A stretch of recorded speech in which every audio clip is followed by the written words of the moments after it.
Excellence does not mean perfection. Just let us sit in that for a minute. It does mean doing all you can with all you have at that moment. Say that back to yourself. Doing all you can with all you have right now. Not what you had last year when you were sleeping 8 hours a night and you had a great meal plan and a gym membership that you actually used. Not what you have, not what you will have someday when the kids are older or the job calms down or the world makes sense again or when you have more money. But right now, with what's actually in your hands today. If you've been feeling stuck, and I mean like really stuck, like you're standing in wet cement stuck and everyone around you is walking just fine, this episode is for you. While I am a licensed clinician in Ohio, this podcast is in no means meant to take the place of you seeking therapy if that's what you need to get you to a healthy spot. This is purely psychoeducation and should be used in such a manner. So, welcome back to my podcast. Hopefully, you've listened to the other episode I have because this is, yes, a brand new podcast.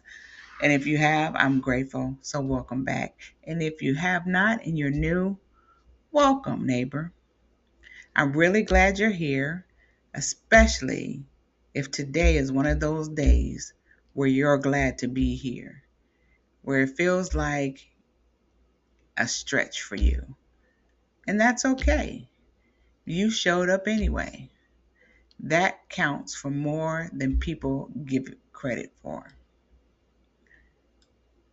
Here's what I want to talk to you about today. Being stuck. That specific, heavy, quiet kind of stuck. Not the dramatic kind where your life is falling apart and everyone can see it.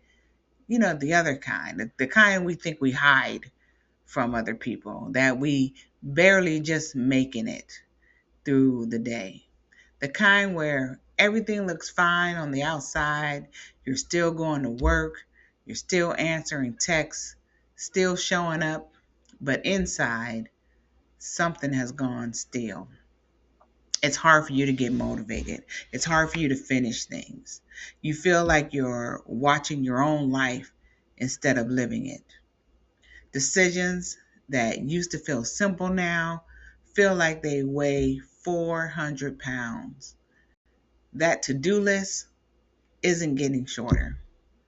The energy isn't coming back. And there's this voice.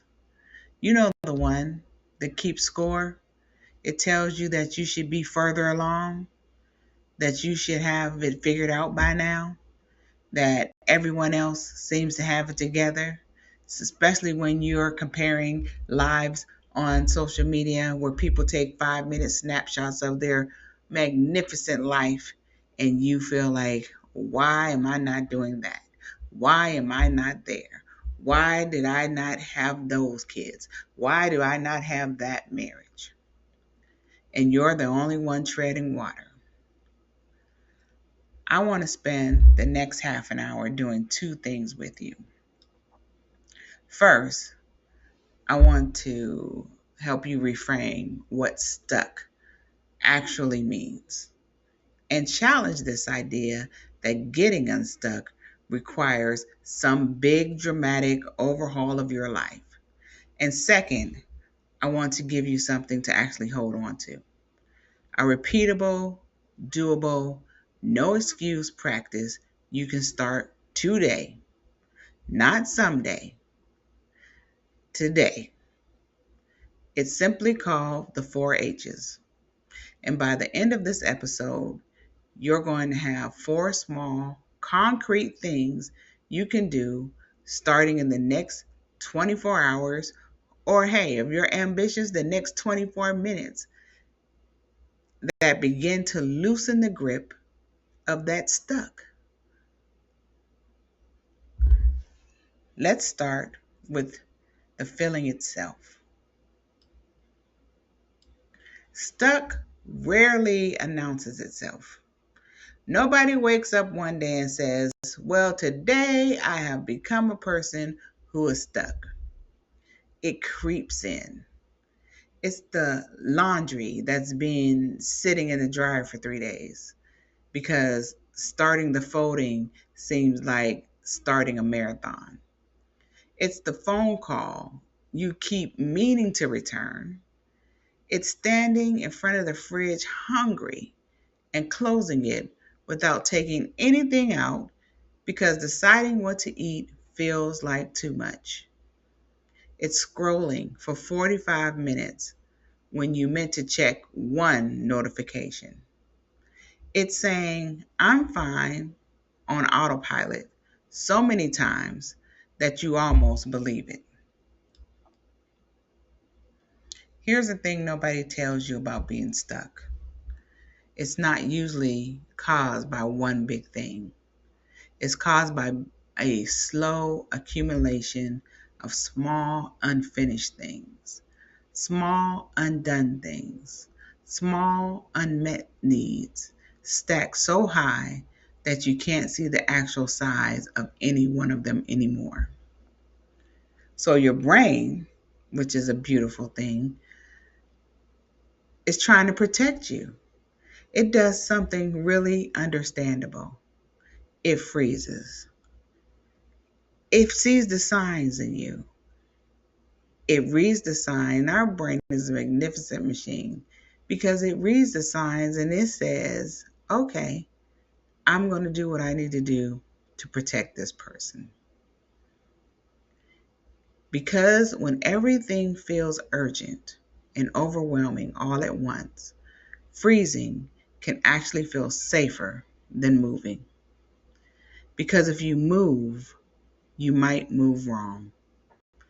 And if you move wrong, you might make it worse. I want to name something important here because I think it gets missed a lot in conversation about motivation and productivity. Being stuck is not a character flaw.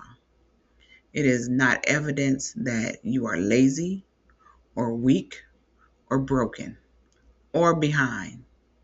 Being stuck is often just your body and your mind telling you the truth that you have been operating past capacity for a while without enough repair in between. Think about this. If you drove your car for 1,000 miles without ever stopping for gas or oil change or air in the tires, at some point it would matter. It wouldn't matter how good of a driver you are. The car would stop.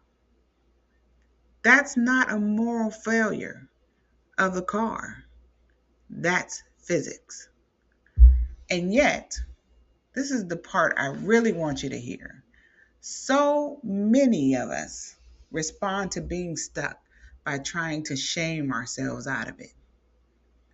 I am so familiar with this as I have been on a transformation journey, and I've been especially dedicated to it this past month. Really focused on exercising and eating right and pouring into myself by seeking out things that motivate me. And yet, every time I get a craving for something sweet, or every time I don't feel like going to work out, I am my worst critic. We think if we just criticize ourselves hard enough, we'll snap out of it. Get it together. Everyone else manages it. What's wrong with you? Shame does not produce movement.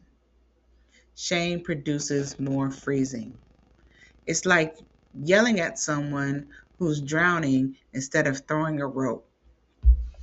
I once heard a therapist use the analogy, it's like you're getting jumped and you decide to jump in on it.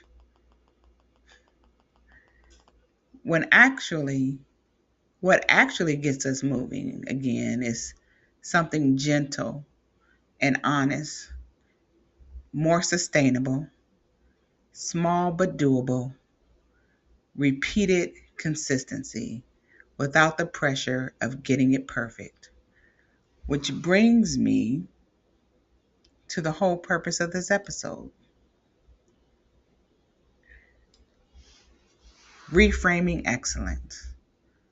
That's another thing we get stuck on, perfectionism. If we can't do it exactly this way, we don't want to do it. That becomes our out. Excellence does not mean perfection. It does mean doing all you can with all you have at that moment. That's something I'm learning from reading The Kingdom Woman by Tony Evans and Crystal Evans Hurst. That's one of the things I'm doing to pour into myself to help me with being stuck. Let's actually break that sentence apart because I think we say things like this and nod along and then go right back to our old standards. Excellence doesn't mean perfection. Perfection is a fixed, external standard. It doesn't care about your circumstances. Like when I was chugging along, working out every day, posting about it, feeling good, feeling very proud of myself. And then out of nowhere, I get tendonitis and I literally can't move my arm for days. I had to be stationary. And of course, I'm thinking, I'm going to gain all this weight back that I've been working so hard to lose this past month because I can't move. I can't cook for myself. And my husband was limited in what time he could cook because of his work schedule. So that meant buying food out a lot. And anytime we eat out a lot, we gain weight. So I was feeling pretty bad about that. But as soon as I was able, I started slowly working out again. And I tried not to kick myself for something I didn't have any control over. I tried not to fall into that cycle of feeling like I had to be perfect or I had to do things in a perfect way for it to be beneficial.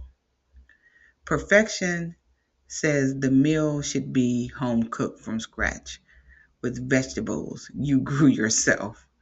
Ideally, it doesn't care that you worked a 10-hour shift.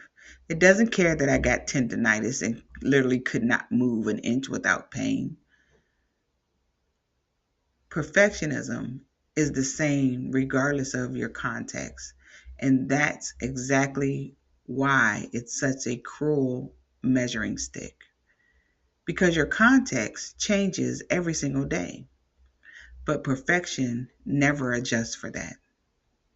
So when you measure yourself against perfection on a day when you have less and less sleep, less energy, less time, less support, you will always, always come up short. Not because you failed, because the ruler was never built to account for an actual condition of your life. Excellence is different. Excellence is a moving target that adjusts to your actual capacity. Excellence asks, given what you had today, your energy, your time, your resources, your mental bandwidth, did you do what you could with that? And that's it. That's the whole test. Some days, what you could look like running 5 miles and meal prepping for the weekend and calling your mom and reorganizing the garage.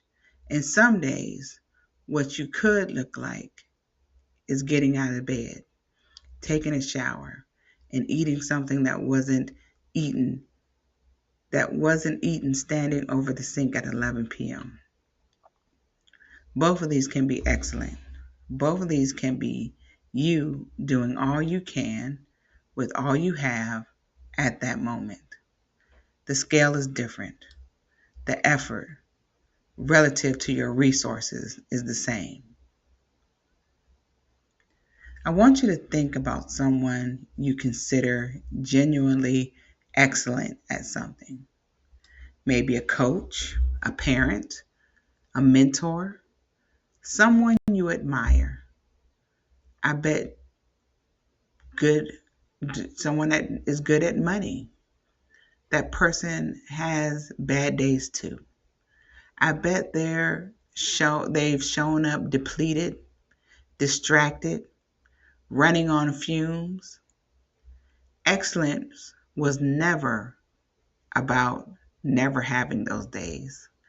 Excellence was about what they did on those days. This morning, like I said, I've been actively working at transformation. So I've been pretty consistent over the past month with working out, getting up, making my bed, putting my clothes on because I work from home. So it is a challenge not to work in my pajamas all day, but actually getting dressed and going to work out. Did not want to do that this morning, but I started with the small step of making my bed. Then I figured as long as I'm making my bed, let me put some clothes on. And the next thing I was on my way out the door to do a quick workout before I started my day. Excellence was about me getting those small steps done on the days that I really didn't feel like it, which wasn't nothing. And it also wasn't my personal best. It was just enough. It was showing up in whatever form I could manage and trusting that showing up, even with the small things, even with just the small thing of making my bed, still counted. Here's why this reframing matters so much. When you're stuck, perfection is actually one of the main things keeping you stuck.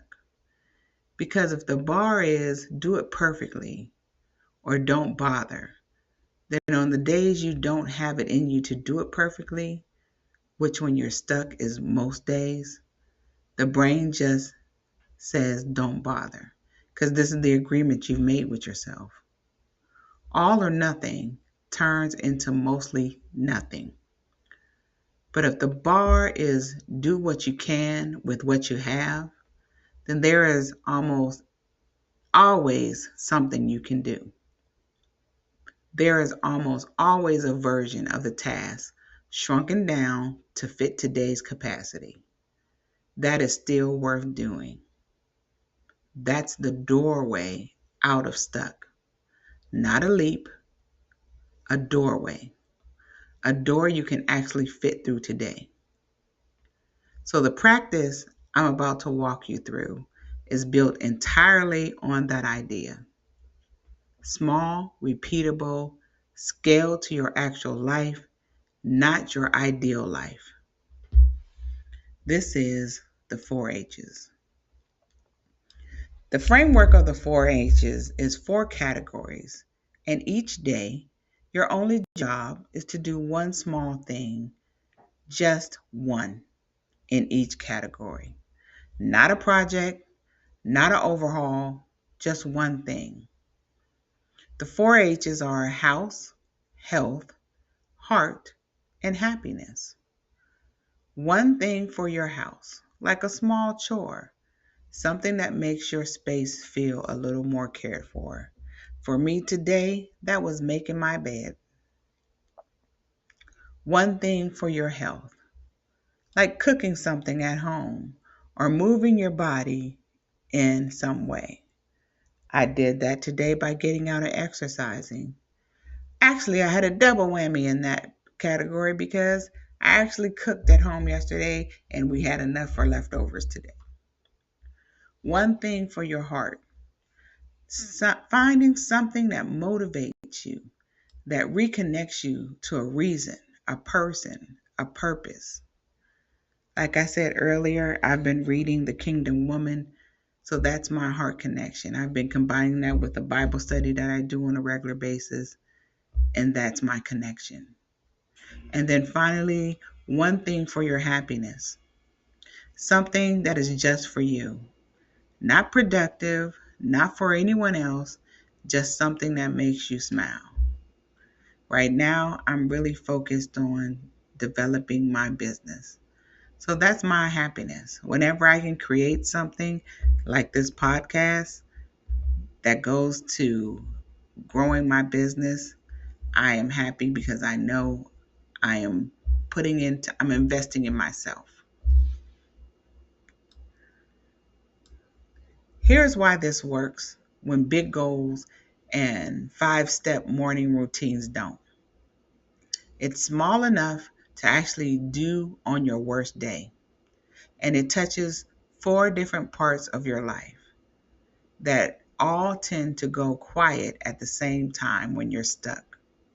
Your environment, your body, your motivation, and your joy. You don't need a plan. You don't need to overhaul anything. You need one action in each lane every day, and you let the compounding do the rest. I've really been seeing that in my consistency, in my transformation journey. Have I worked out consistently for 31 days? No. But have I worked out more than I have before? Yes. Have I seen a result? Yes. Do I feel better? Yes. And I haven't been perfect at it. Let's go through each one of these steps so you know exactly what it looks like in real life. One thing for the house. One small chore a day. That's it. Now here's what I want to clear up right away. This is not about deep cleaning your entire house. This is not reorganizing the pantry or alphabetizing the spice racks. This is one small chore. And I got this idea from seeing someone create a chore list for an ADHD person where they broke down cleaning their room into small things that they would do every day. And the expectation was at the end of the week, they would have a clean room. So this is what you can do. Like I said, mine today was making my bed. Wipe down a counter. Put away the dishes that have been sitting in the rack for 2 days. Take out one bag of trash. Fold one load of laundry. Not all the laundry, just one load. Clear off one surface. Put your shoes where they go instead of where you kick them off. If you make a habit of every time you leave a room, you pick something up out of that room that doesn't belong there and take it to the room where it belongs. If you make a habit of doing that throughout the course of the day, you'll see more order to your house. Why does this matter? When you're stuck, because your physical space is a mirror of your internal state. I can't tell you how much I see that, especially when I feel overwhelmed. It always settles me if I stop and just clean something, clean a room, put it in order. I feel at peace and I can go back to that task and usually put that task in order, make some understanding of it. This helps level up. It can cause you to change. When everything feels chaotic and unmanageable inside, and then you look around and your space always feels chaotic and unmanageable, your brain reads that as confirmation. See, Everything really is out of control. Like I said earlier, our brain is a wonderful tool, but it does what we direct it to do. And it gets very good at doing what we direct it to do. So if we're feeling like we're overwhelmed, everything is out of control, it starts to look for evidence of your thoughts and your feelings so you can confirm that. See, everything really is out of control. But when you do one small thing to your space, even something as tiny as make your bed, you send your brain a different message. I am someone who takes care of things. I am someone who can create a little bit of order. That message matters more than one chore itself. There's a version of this idea a lot of people have heard. Make your bed, and you've already won something today. I want to push that even further because make your bed can start to feel like just another box to check, another way to fail if you don't do it. So here's the actual instruction. Pick whatever chore is bothering you the most today. That one. When you glance at it, make your shoulders tighten a little and do just that one. Not the whole list. That one thing. Let everything else stay undone without guilt. Undone is not the same as failing. Undone just means it's still on tomorrow's list. And tomorrow, you get another shot. I also want you to say this clearly. Some days, your one thing for the house might take you 90 seconds. That's a full, complete, valid version of this practice. You're not being graded on effort level. You're being graded, if you want to call it that, on whether you showed up for the category at all. One wipe counter is not less excellent than a spotless kitchen. If the wipe counter is genuinely what you had in you today, then that's a win. Remember, all you can with all you have at that moment. Try this tonight or tomorrow morning. Look around wherever room you're in the most and pick one small thing. Do it. Notice how it feels. Not the room, how you feel after it's done.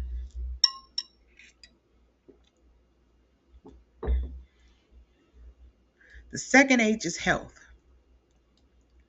And the version I want you to hold on to is this. Cook something at home or move your body. Just one of those. Not both. Not a full workout and a full meal plan. Just one. When I started getting into working out, I literally would pick a video on YouTube and maybe do 5 to 10 minutes of it.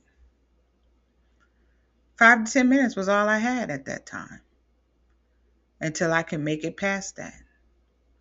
When you're stuck, health is often the first thing that quietly disappears because it requires energy you feel like you don't have.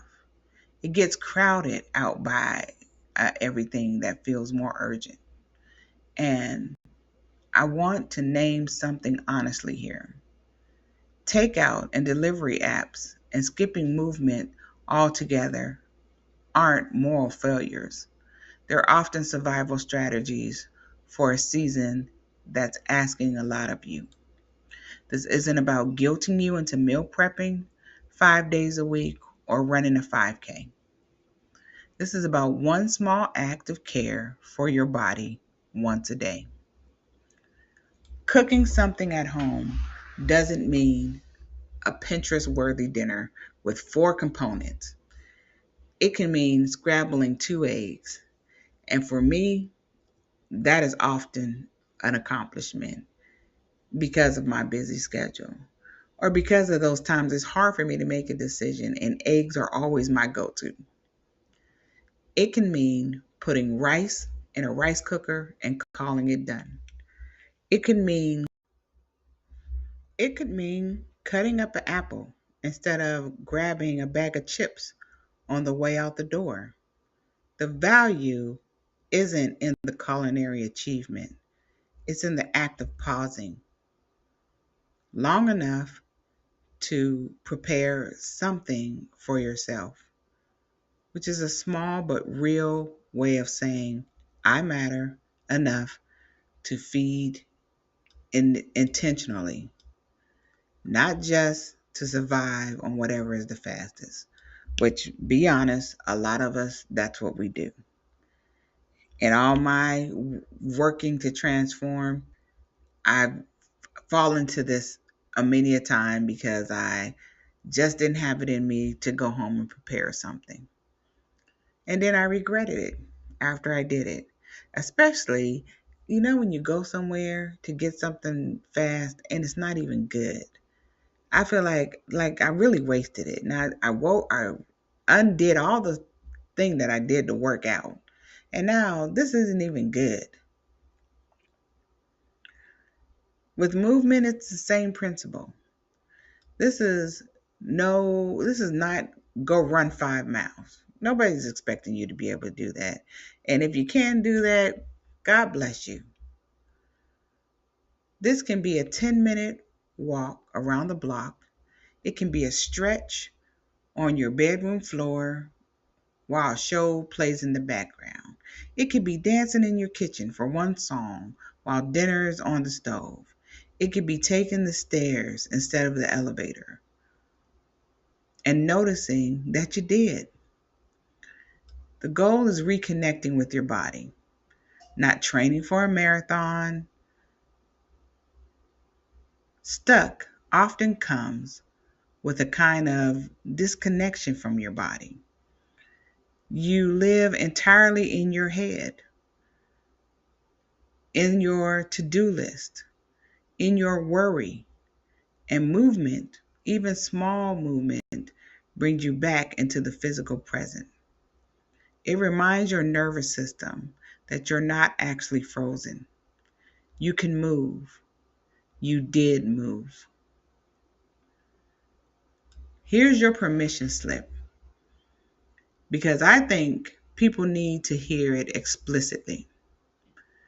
On the days you truly cannot do either, you can't cook, you can't move, that's information, not failure. Rest is allowed, but most days, when we're honest with ourselves, there's a 10-minute walk in us or a scrambled egg in us, even on a hard day. The bar is so low on purpose. It's low so that you don't have the energy for it, almost never works or is never true. Let's look at the H of the heart. Finding something that motivates you. This one is different from the first two because it's less about a physical action and more about a mental or emotional one. Heart is about reconnecting, even briefly, with a reason. When you're stuck, motivation tends to evaporate. Not because you don't care anymore, but because your being overwhelmed drowns you. It drowns out the why underneath everything you're doing. You're just going through motions, disconnected from the reason those motions even matter to you. So this practice is once a day, find something, one thing that reminds you why you're doing what you're doing, or that stirs something in you. This could be something as simple as going out and enjoying the beauty of nature, listening to the birds. This will look different to everyone, and it might even look different for you day to day. Some days, it might be listening to a song that always moves you. Some days, it might be reading one page of a book that inspires you.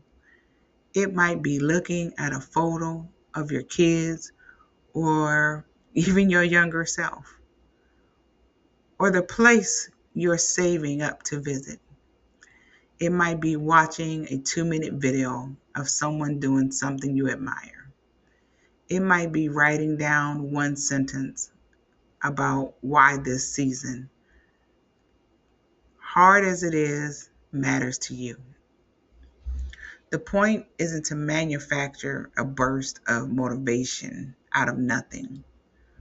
Motivation isn't something that you can force, and trying to force it usually backfires. The point is smaller or more honest than that. It touches your why, even briefly, once a day, so it doesn't disappear completely under the weight of how. Stuck often happens when the how gets so loud. How am I going to get through this? How am I going to manage all of this? That's why, that's when the why goes silent. This practice is about turning the why's volume back up, even just a little, so you can hear it better.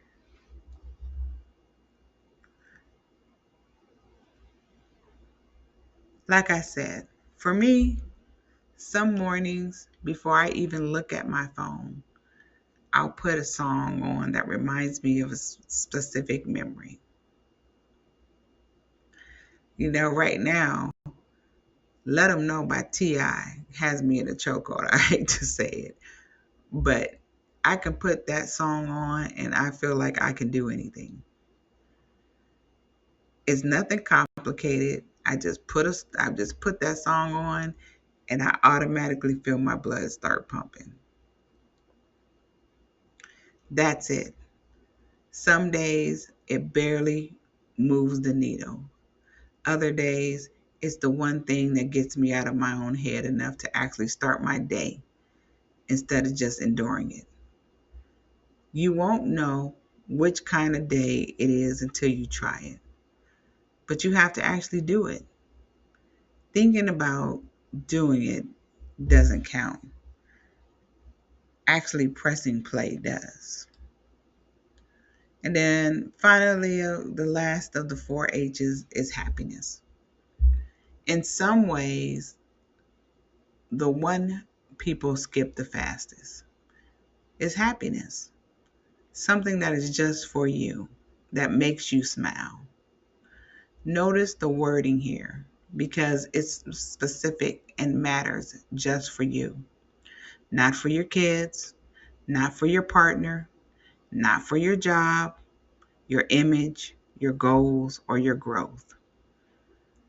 No productivity justification, right, is required. This is the one that gets sacrificed for when life gets hard because it feels like most optional. It's the most optional thing on our list. Chores feels necessary. Health, especially when it's bad, feels necessary.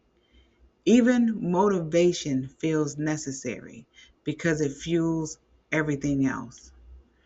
But pure joy, unproductive, just for me joy, starts to feel like a luxury you'll get back to once things calm down. It's a sacrifice you so willingly make over and over and over again. And here's the problem with that: things rarely calm down on their own. And in the meantime, a life with zero joy in it is a life that will keep producing the very stuck feeling we're trying to get out of. Joy isn't the reward you'll get after you fix everything. Joy is part of what actually helps you have the capacity to fix things at all. So, what does this look like? It could be 5 minutes with a cup of coffee on the porch with no phone. It could be a chapter of a novel that has nothing to do with self improvement. It could be 15 minutes of a video game. That's my go to. It could be doodling. That's another one of my go to. Not necessarily doodling, but I love to color. It could be watching one dumb, funny video that you know will make you laugh. For me, that's anytime a cat is attacking somebody. Don't judge. That's just what makes me laugh. It could be sitting in your car for 5 extra minutes listening to a song you love before you go inside. It could be texting that one friend who always makes you laugh just to say hi. Small, unproductive, just for you. I want to be really direct about something. If you're the kind of person, and a lot of us are, who feels guilty taking even 5 minutes for something that doesn't accomplish anything, I want you to consider that this guilt is exactly the pattern that got you stuck in the first place. The belief that your worth is tied to constant output, constant usefulness, constant productivity. That disbelief doesn't create excellence. It creates burnout. And burnout is where stuck lives. Giving yourself 5 minutes of pure joy isn't selfish. It's maintenance. It's the same reason you never expect a phone call to run all day. It's the same reason you never expect a phone to run all day without ever being charged. So let's put this all together. Every day, and I mean today, not next Monday, one small chore for the house, one act of care for your health, whether that's cooking or moving, one small connection to your heart, something that motivates you, and one small, unproductive moment of happiness. 4 small ones. None of them requires a plan, a purchase, a course, or a total life overhaul. All 4 of them fit inside a life that's already full, already tired, already stuck, because that's exactly who this practice is built for. Not the version of you with unlimited time and energy, the version of you that exists right now, today, reading or listening to this. And when you do all 4, even in their smallest possible form, I want you to actually let yourself notice that you did. Don't let the achievement disappear into the noise of everything. Noticing matters. That's your practicing the reframing from earlier. Measuring yourself against excellence, against what you actually had today, instead of against perfection, which was never a fair measurement to begin with. Here's what I'll leave you with. Excellence does not mean perfection. It means doing all you can with all you have at this moment. Some days that will look impressive. Most days it will look small. A made bed, a scrambled egg, one song, one 5-minute break. All of it counts. All of it is you, unstuck, one small choice at a time. Before you go, pick one of the 4 H's and decide right now what your one thing will be today. Not tomorrow, today. Thank you for spending time with me. If this episode gave you something to hold on to, share it with someone. Leave a comment. Let me know how it helped you get unstuck. Sometimes the way out starts with someone handling you the door. I'll see you next time on In the Thick of Mental Health.